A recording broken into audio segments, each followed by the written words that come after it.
Muy buenos días, bienvenidos a 30 Minutos, a la televisión canaria. Hoy nos acompaña Pablo Matos, cabeza de lista, candidato al Congreso por el Partido Popular en la provincia de Tinerfeña. Señor Matos, buenos días. Hola, muy buenos días. Hablar con usted inmediatamente a uno nos lleva a hablar de la vivienda, de la crisis, del epicentro, ahora que estamos con el tema del hierro, de la gran crisis. ¿Cómo lo ha vivido usted siendo un experto en vivienda cuando ha visto que la crisis se nos iba de las manos y que además tanta gente con desahucios, un día sí y otro también? Esa imagen y esa sensación, ¿cómo la está viviendo usted? Sí, pues mire, con mucha preocupación, porque además el problema sobre la vivienda ha cambiado radicalmente. Lo que son los problemas que afectan más al sector de la vivienda y al mundo de la vivienda han cambiado muchísimo en lo que fue el comienzo de la legislatura y lo que cambió radicalmente. Antes nos estábamos preocupando del número de viviendas protegidas que se iniciaban en España, el precio de la vivienda cómo subía, etcétera, etcétera, y cambió de marco. Y ahora los problemas fundamentales fueron las miles o cientos de miles de familias que están perdiendo su vivienda por no poder hacer frente al pago de las hipotecas, y luego una caída enorme del sector producido por la carencia de crédito. Y esa carencia de crédito ha producido un stock de vivienda nueva sin vender que está siendo de tapón para el desarrollo del sector inmobiliario y de las compraventas. Por lo tanto, los motivos de preocupación y el diagnóstico de la situación cambió al principio de esta legislatura y es motivado por la errónea de las medidas o la ausencia de medidas por parte del gobierno que siguió en los primeros años de la legislatura como si todo fuera igual que antes. Y ahora, en este momento en el que estamos hablando usted y yo y a las puertas de unas elecciones, ¿tiene solución la vivienda en este país? Sí, pero vamos, como primera medida lo que tiene que tener solución es la economía y la reestructuración o terminar con la reestructuración del sistema financiero. Sin crédito es imposible hablar del sector de la vivienda, y no me refiero solo a construir, me refiero para comprar vender el stock que está por parte de cualquier persona que quiera adquirir una vivienda, y además incluso para solventar parte de lo que es el problema hipotecario, de las ejecuciones hipotecarias, porque el problema de las ejecuciones hipotecarias actual, el sistema hipotecario español estaba funcionando correctamente. Cuando alguien no podía pagar una vivienda, en el 2004 me parece que había 14.000 ejecuciones hipotecarias al año, y ahora están en 100.000 ejecuciones hipotecarias. Y además en el 2004, cuando se producía una ejecución hipotecaria, el banco embargaba, se iba a una subasta, iba alguien a la subasta a comprar la vivienda, en algunos casos la compraba por encima del valor de la propia hipoteca. El deudor recibía, se cancelaba la hipoteca y encima el deudor en algunos casos recibía algún dinero que sobraba de la subasta. Todo lo contrario ahora, ¿eh? Hoy en día se produce la subasta, no va nadie a la subasta porque no hay crédito hipotecario para comprar en la subasta, y entonces opera una segunda fase del sistema hipotecario que se ha puesto en evidencia que es tremendamente desproporcionada e injusta. Devuelve la casa y encima le debe al banco. No hay subasta, el banco se queda con la vivienda por un 60% del valor de tasación, y el deudor se queda debiendo el resto de la deuda el resto de sus días. Es un caso, este tipo de casos son... Y esa parte segunda del sistema hipotecario es la que estamos modificando. Yo presenté una iniciativa... Perdón que le interrumpa, puede modificar, porque ahora está el debate de la dación en pago, de si entregando la vivienda se debe saldar la deuda. No es tan fácil por lo visto. ¿Ustedes tienen receta para ese punto de que la gente que se ve ahogada, que no puede pagar la hipoteca, no tenga encima la deuda cuando devuelve la vivienda? ¿Tienen receta para eso? Sí, la posición nuestra es claro, y además yo presenté una iniciativa que luego se sumaron todos los grupos parlamentarios. Presentamos una iniciativa de modificar el sistema hipotecario en estos aspectos que son desproporcionados e injustos, y además de otras cosas, como es las cláusulas hoy consideradas abusivas, suelo, las famosas, como la cláusula suelo, los tipos de interés de demora que pueden llegar al 29%, etcétera, etcétera. Cambiarlo todo. Etcétera, etcétera. Vamos a ver, el sistema de dación de pago no está recogido en ninguna legislación de los países de nuestro entorno de la Unión Europea, y solo está en 11 estados de los Estados Unidos, exclusivamente. Es un sistema que no gusta del todo, entre otras cosas porque alguien puede meterse alegremente a comprar una vivienda o segundas viviendas, en el sentido de decir, bueno, y si no puedo pagarla, la devuelvo y punto. Por lo tanto, no está funcionando así. Y aparte de eso, las viviendas pueden tener su fluctuación en el precio, y no es normal que el que hace el préstamo luego reciba menos de lo que existe. Lo que sí existe en todos los países de la Unión Europea son sistemas de protección o de segunda oportunidad en los casos que la vivienda hipotecada es la vivienda que constituye el hogar familiar, y que son deudores de buena fe, es decir, no alguien que sin haberse ocurre, producido claro, ningún cambio en su vida deje de pagar la hipoteca, sino que es pues una causa sobrevenida, como puede ser un despido o una incapacidad laboral, etcétera, etcétera. Ahí sí hay cláusulas de protección al deudor. Y eso es lo que vamos a introducir en la modificación del sistema hipotecario. Aparte yo soy partidario de que las hipotecas tengan más calidad a la hora de concederse, si esas cláusulas de segunda oportunidad o protección. En el programa nosotros llevamos una que es modificar la ley concursal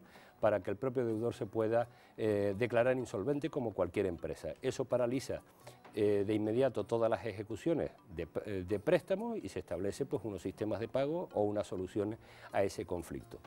Y luego, además, en el mundo empresarial, en el mundo de los negocios, si alguien ya es insolvente, no se le mantiene esa deuda por el resto de su vida, sino que pasado un plazo determinado que no pueda hacer frente, pues ya se liquida y se cancela esa deuda y se extingue.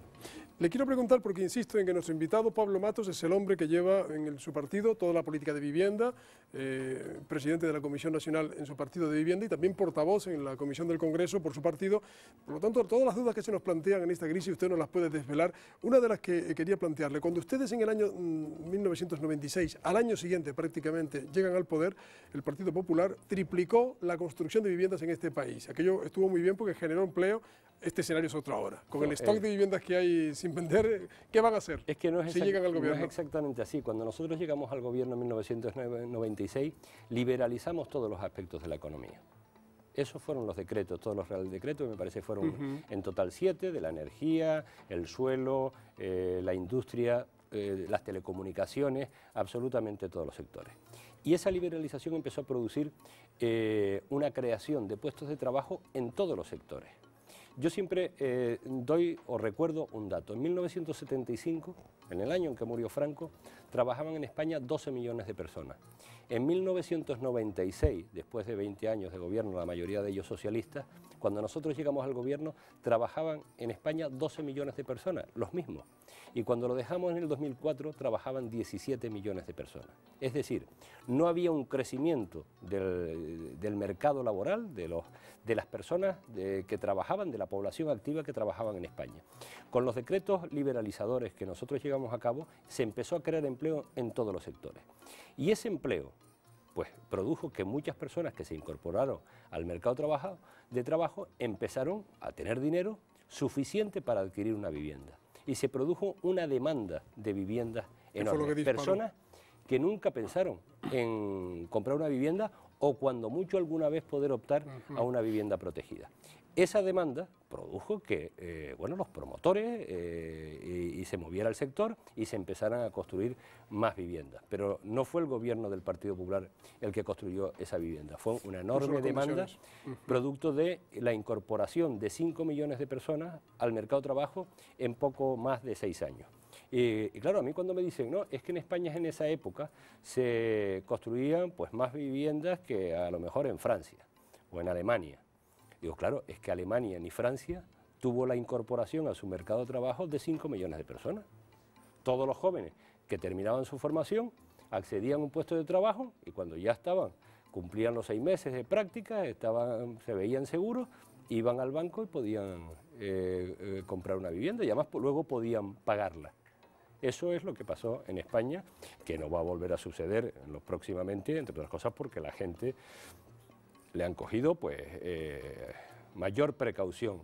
Y es verdad que los bancos animados dieron al final, sobre todo en los años 2005, 2006 y 2007, fueron dando viviendas, hipotecas sobre viviendas de una manera más alegremente, que son las consecuencias que se están pagando en estos momentos. Famosa burbuja. Su partido presenta el programa, da a conocer, desvela algunas de las claves sobre bajadas de impuestos, incluso una de ellas deducciones para las viviendas, sobre fomento de la economía a través de las pequeñas y medianas empresas y otros aspectos. ¿Qué destacaría del programa? No solo lo que atañe a su aspecto, a su parcela, que estamos en este tramo de la entrevista desarrollando, sino en general para la España que ustedes y gobierno se van a encontrar. ¿Qué del programa destacaría usted específicamente? Quizá incluso pensando en Canarias. Sí, no, yo lo que destaco y que estoy destacando en todos los contactos que tenemos con los ciudadanos y con los colectivos ciudadanos es lo siguiente. Nosotros hemos redactado un programa dirigido el 90% a la creación de empleo. Todas las reformas que nosotros estamos planteando van dirigidos a la creación de empleo, porque el empleo no solo es solucionar el drama de muchísimas familias que no tienen ingresos o que queriendo trabajar no pueden hacerlo, 5 millones de personas, sino también es un motor para la propia economía, porque un parado que deja de estar en las listas del paro y por lo tanto de cobrar una subvención, de ser una carga para el Estado, en cuanto se pone a trabajar, en cuanto es contratada por una pequeña y mediana empresa o un autónomo, empieza a cotizar a la Seguridad Social y empieza a pagar los impuestos. Yo siempre digo que no hay peor enemigo de las políticas sociales que un mal gestor de las políticas económicas. Si en España no tuviéramos 5 millones de parados, o de esos 5 estuvieran trabajando 4, no estaríamos hablando ahora de problemas con las pensiones, problemas con la sanidad, problemas para financiar la educación, porque estarían perfectamente garantizadas con los ingresos de esa persona. Por lo tanto, todas nuestras medidas van dirigidas a la creación de empleo. Segundo convencimiento, el empleo los únicos que lo pueden crear son los pequeños y medianos empresarios y los autónomos, los emprendedores. Aquí en Canarias, bueno, en España hay pocas, pero en Canarias casi ninguna, grandes empresas. Por lo tanto, los que pueden crear empleo son los empresarios, los que yo defino como aquellas personas que se levantan a las 7 de la mañana, van a una nave, a un local o a una oficina, abren una puerta o suben una reja y a los 10 minutos, al cuarto de hora, empiezan a trabajar, a entrar 1, 2, 3, 4 empleados. Por lo tanto, todas nuestras medidas van dirigidas a eso. ¿Por qué vía? ¿Bajada de impuestos, sociedades? Varias. Primero, hay que... voy a decir una reforma anterior, que es la de la estabilidad presupuestaria. Es necesario. Cuando nosotros hablamos de déficit cero, no solamente es un principio bonito de macroeconomía, es que las administraciones públicas, cuando se gastan más de lo que ingresa, y el Estado, el gobierno del Estado en el año 2009 se gastó el doble de lo que ingresó, cuando se gasta más, no se fabrica el dinero, sino hay que pedirlo a los bancos, a las entidades financieras. Con lo cual es absolutamente falso que los bancos no estén dando más crédito, sino que el poco crédito que pueden dar los bancos se lo están dando a las administraciones públicas, al gobierno del Estado, de las comunidades autónomas. ¿Y no llega a la gente, no llega a las empresas? En lo que va de año, el crédito a familias y a empresas ha subido 0 con respecto al año anterior, al mismo periodo, 0. Y el crédito a las administraciones públicas ha subido un 20%. Con lo cual están absorbiendo mucha parte de los recursos. Con lo cual hay que terminar con esa lacra que es que las administraciones gasten más de lo que ingresan, que aparte de ser un principio normal que se lleva todas las personas en su casa o en su empresa, además es que un auténtico cáncer para la economía. Déficit cero en la administración pública. Segunda cuestión, terminar con la reestructuración del sistema financiero. Sin crédito ni hay sector de vivienda, ni pueden funcionar los empresarios. Los empresarios tienen que pagar sus facturas, muchas veces casi en el acto, pero sin embargo luego cobran de lo que compran, de los productos que compran. Y a sus proveedores le pagan a 60, 90 días. Tienen que diferirlo. Por lo tanto, necesitan liquidez para funcionar y además liquidez para invertir. ¿Cómo? Con lo cual, con los bancos tienen que dar crédito.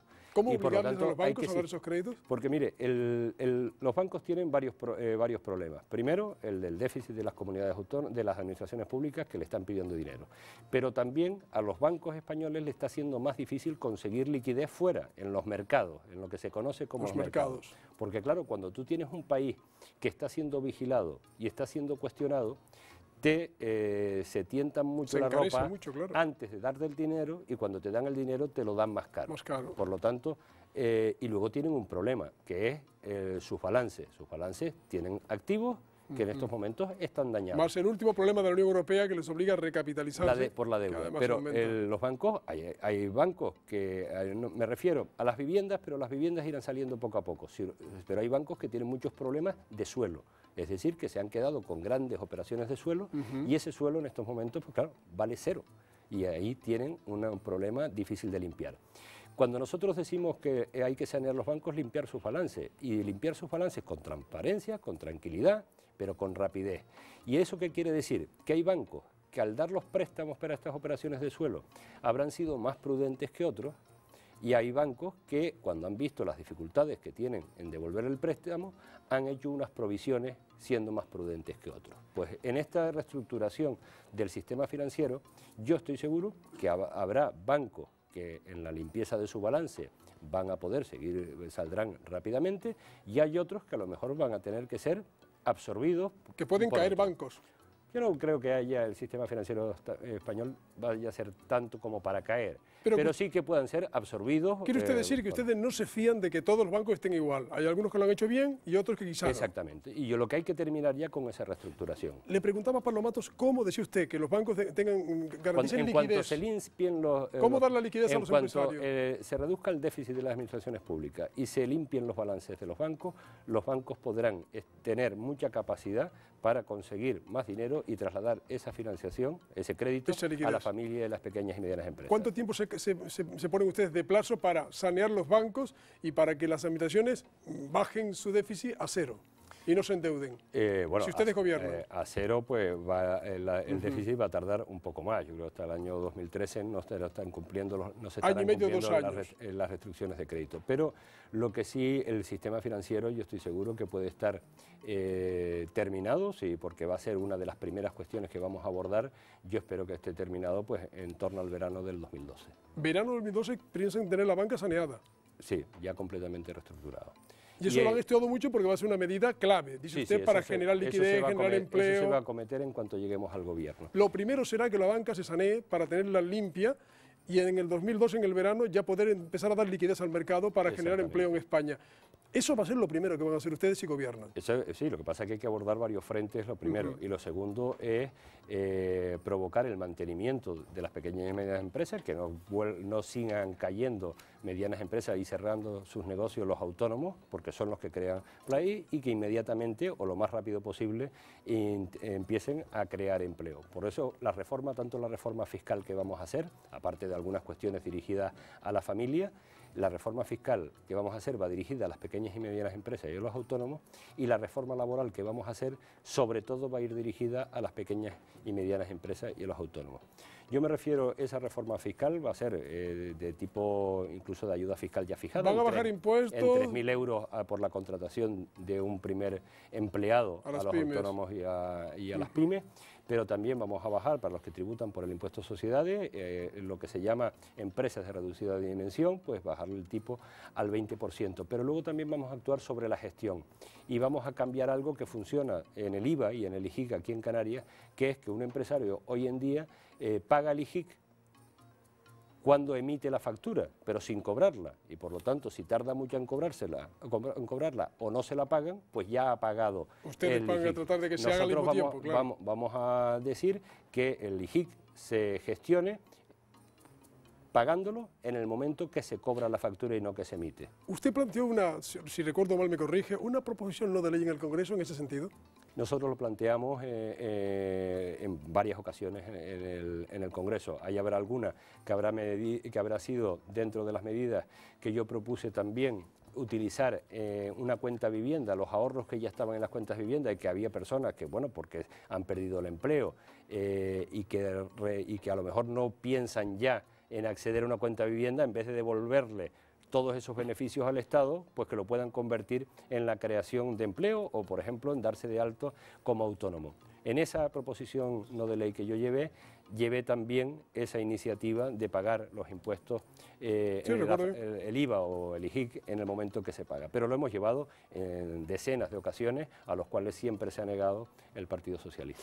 Lo recordaba, sí. Estaba escuchándole y recordaba esa proposición no de ley que ustedes planteaban en el Congreso de los Diputados. Estamos con Pablo Matos, que es abogado, en fin, en los últimos, no sé si 20, 25 años lleva usted en política. ¿Qué va? ¿Cuánto? ¿20 años pueden ser? Yo empecé en el año 95, o sea, estamos hablando entonces, 15 años. 15 años lo lleva usted, pero 16. Usted estuvo en el Ayuntamiento de Santa Cruz, estuvo en el Congreso. Yo empecé ya en política mayorcito con 39 años ya. Y lo cierto es que en la última etapa se ha especializado en el tema de vivienda. ¿Usted podrá llegar a ser ministro de Vivienda? No, entre otras cosas, porque después... Dice que no, seguro. Sí. El ministro de Vivienda le aseguro que no, porque, entre otras cosas, desde un principio yo consideré completamente ineficaz y además sin competencias alguna el Ministerio de Vivienda. Desde que se creó, planteé su disolución y al final se acabó disolviendo, con lo cual hoy no existe el Ministerio de Vivienda. Pero no lo creará el señor Rajoy si gobierna. O sea, bien, ha estado usted en las quinielas, es verdad, en alguna ocasión en que se ha hablado de quién sería ministrable del Partido Popular si gobernara el PP y se hablaba de nuestro invitado. También se ha hablado de José Manuel Soria, el presidente del PP en Canarias y candidato por Las Palmas por su partido al Congreso de ministrable. En el programa Parlamento de esta casa hablaba de si Rajoy llega al gobierno, ¿qué haría? Si nosotros formamos gobiernos y está sustentado sobre una mayoría parlamentaria del Partido Popular, no va a ser un gobierno ni un proyecto partidista más. Mariano Rajoy ha dicho que va a contar en su gobierno con personas independientes. Con lo cual los ministrables canarios están todos pendientes de saber si al final va a reducir el número de ministerios, van a entrar independientes. No está fácil ser ministro, un canario en el gobierno de Rajoy, ¿no? Ah, no, por supuesto. Y es así como usted ha dicho, va a haber menos ministerios que ahora, se va a proceder a una refundición de ministerios para aligerar de carga económica lo que es la administración del Estado, y además sí, Rajoy ha dicho que probablemente pueda haber algún independiente dentro del gobierno, por lo tanto eso es así. De todas formas, a mí cuando me plantean sobre el rumor o la posibilidad que José Manuel Soria sea ministro, digo que tiene la competencia y la experiencia suficiente para hacerlo, de cualquier cosa, desde luego. Sí, sí, se le ha hablado para varias carteras posibles. En el hipotético caso de que el Partido Popular, si son buenas las encuestas, gobierna después del 20N, ustedes están creando unas expectativas tremendas. En el tiempo que llevamos de 30 minutos, usted nos ha mostrado medidas que creen ustedes que van a sacar a este país de la crisis. La foto, ¿sabe usted cuál es? Casi 5 millones de parados. ¿Temen defraudar a la gente? No, y además estamos seguros de que no podemos defraudar a la gente. Estamos acometiendo esta campaña electoral seguros de que no podemos hacerlo. Entre otras cosas porque hemos visto que los ciudadanos, después del fracaso de las políticas socialistas y de Zapatero y de Rubalcaba, vuelven a mirar a nosotros como su única alternativa o su única esperanza. Por lo tanto, no podemos fallarle. Y además, Rajoy lo ha dicho muy claro, nosotros, en cuanto lleguemos al gobierno, primero le vamos a decir a los españoles la verdad y no le vamos a decir que hay brotes verdes en cada momento. Una de las indignaciones que yo percibo en los ciudadanos es que cuando empezó esta crisis financiera global y aquí en España se negó absolutamente y no se tomaban medidas, se le ha estado diciendo que había brotes verdes y que esto, vamos, el mes que viene ya empezaba a rebotar. Claro, a los ciudadanos no se les dijo nunca cómo era la situación, se los decíamos nosotros, pero el gobierno nos llamaba antipatriotas por decírselo. Y eso año y medio que se perdió es lo que ha hundido este país. Y por lo tanto los ciudadanos dicen, a mí nadie me dijo hace 3 años que esto era así. El gobierno no decía esto. Por lo tanto, le vamos a decir la verdad, vamos a crear el marco idóneo que nosotros creemos que es el marco idóneo para que volver a generar empleo. No va a ser al día siguiente, entre otras cosas porque Zapatero ha sido irresponsable hasta el final. Ha sido una irresponsabilidad, primero, no convocar con las elecciones autonómicas y locales, porque España no estaba en estos momentos para tener 2 procesos electorales con 5 meses de diferencia. Y luego, ya que iba a convocar elecciones, podía haberlo hecho en una fecha que le permitiera al nuevo gobierno elaborar unos presupuestos antes del 30 de diciembre y por lo tanto unos presupuestos generales del Estado que estuvieran en vigor el 1 de enero.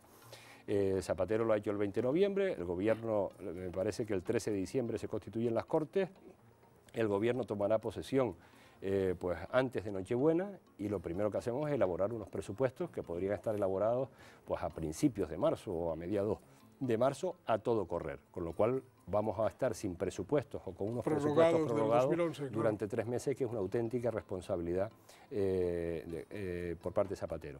Con lo cual todas las medidas que van metidas en los presupuestos pues tendrán un retraso hasta marzo.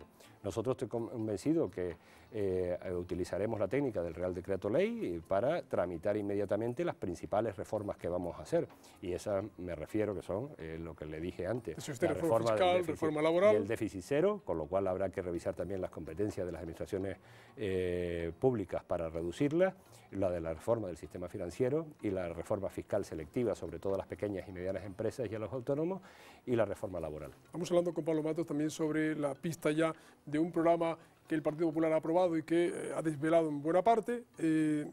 Cuando se les dice que han guardado mucho silencio, que no han querido mostrar las cartas, se está en lo cierto, lo han hecho porque la ambigüedad en el fondo ante unas elecciones, lo hemos visto en las elecciones argentinas, es una buena recomendación, o era absolutamente falso y estaban ustedes haciendo lo que había que hacer. Eso es una coletilla, un latiguillo que se fabrica en lo que nosotros denominamos la factoría Rubalcaba, que es repetir una mentira hasta que empiece a calar.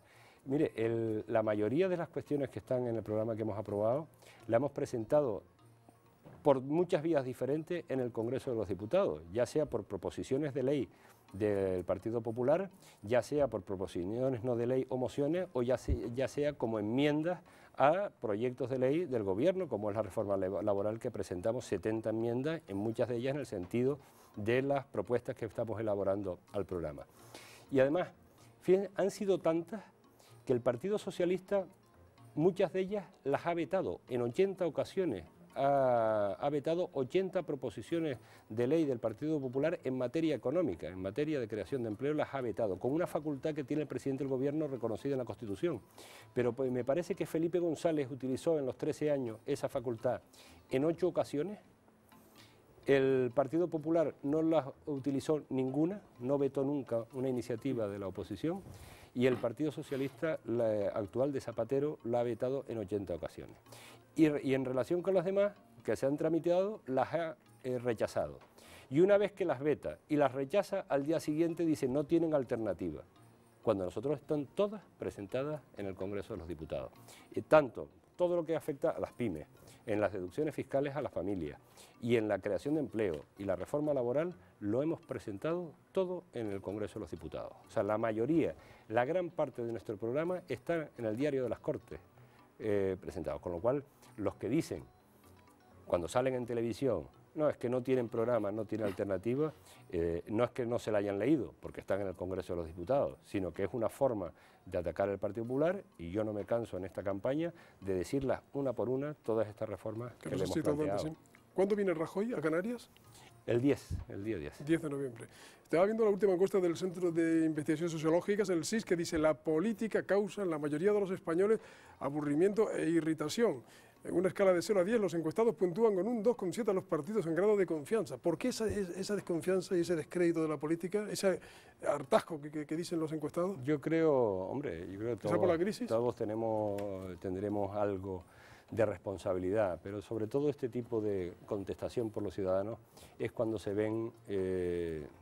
los ciudadanos se ven impotentes ante unas determinadas situaciones. Y la verdad que lo que se ha vivido en España de destrucción permanente de puestos de trabajo y de ese sembrar la desconfianza en el futuro y esa desesperanza en el futuro que reflejan las encuestas del CID, pues es lógico que provoque ese sentimiento de los ciudadanos, que en épocas, por ejemplo, cuando gobernó el Partido Popular de 1996 al 2004, esa sensación no se daba. La voz de Canarias son los diputados de Canarias, son los nacionalistas solo exclusivamente de Coalición Canaria y Nueva Canarias en esta nueva alianza, son ustedes, son los senadores, son unos y otros no. ¿Quiénes son la voz de Canarias? Sí, mire, ese es el único argumento que emplea en las elecciones generales Coalición Canaria, y además yo creo que se equivoca en parte con ese argumento, porque ellos dicen dos cosas: una, que ellos son la voz de Canarias, y dos, que van a apoyar al partido que gane las elecciones. Es decir, se muestran ante los ciudadanos como un partido carente de cualquier tipo de ideología, que le da igual apoyar que el gobierno se gaste más de lo que ingresa o de apoyar el déficit cero, que le da igual apoyar una subida de impuestos y quitar la deducción por adquisición de vivienda o apoyar a un partido que la pone. O sea, le da exactamente igual a Coalición Canaria a quien apoye. Ellos dicen que van a las Cortes para apoyar a quien esté allí, como si no tuvieran principio. Y segundo, lo de la voz de Canarias, y es verdad que ellos, al estar en el grupo mixto, pues intervienen en todos los puntos y hablan mucho, incluso cuando se trata de un tramo del corredor del Mediterráneo, entre Valencia y Barcelona, ellos hablan porque tienen 1 minuto y medio, con lo cual es verdad que hablan mucho. Pero aprobar, si no es que si no lo aprueban las normas los grandes partidos, es decir, el Partido Socialista o el Partido Popular, como comprenderás, con 2, 3 o 15 diputados, si tuvieran absolutamente todos, no pueden aprobar una norma. Con lo cual, lo único que hace Coalición Canaria es hablar. Y cuando hablan, pues tienen que saber para qué sirve. Y cuando han hablado durante toda esta legislatura, ha sido para apoyar la política económica de Zapatero, que nos ha llevado al resultado que nos ha llevado. ¿Usted no se arrepiente de no haberlo hecho en algún momento? No, en absoluto. No, además que si lo hubiéramos hecho, ahora los ciudadanos no tendrían a quién mirar. Si cuando Zapatero se equivocaba con el apoyo del Partido Popular, y no hubiera ningún partido que le dijera te estás equivocando, ahora los ciudadanos no tendrían otra organización política a quien mirar para que lo sacara de la crisis en la que está metido. Pablo Matos, candidato del Partido Popular al Congreso, candidato popular al Congreso de los Diputados, gracias por haber estado con nosotros en 30 minutos en la Televisión Canaria. Hasta siempre. Muchas gracias a ustedes. Y ustedes también muchas gracias. Sigan en compañía de la Televisión Canaria.